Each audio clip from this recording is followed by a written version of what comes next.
প্রজাতন্ত্রী বাংলাদেশের অন্তর্বর্তীকালীন সরকারের মাননীয় প্রধান উপদেষ্টা প্রফেসর ডক্টর মোহাম্মদ ইউনূস আমাদের মাঝে এসে উপস্থিত হয়েছেন। এই অনুষ্ঠানে আরও উপস্থিত রয়েছেন বাংলাদেশের বিভিন্ন রাজনৈতিক দলের শীর্ষস্থানীয় নেতৃবৃন্দ।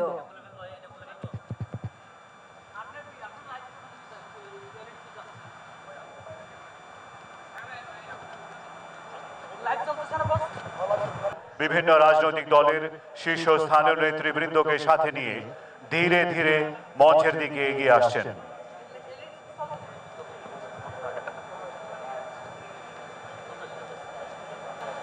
আমরা দেখতে পাচ্ছি মাননীয় প্রধান উপদেষ্টার মধ্য দিয়ে যে নতুন বাংলাদেশের সূচনা হয়েছে, সেই নতুন বাংলাদেশ আজ জুলাই ঘোষণাপত্র প্রকাশের মধ্য দিয়ে তার ইতিহাসের এক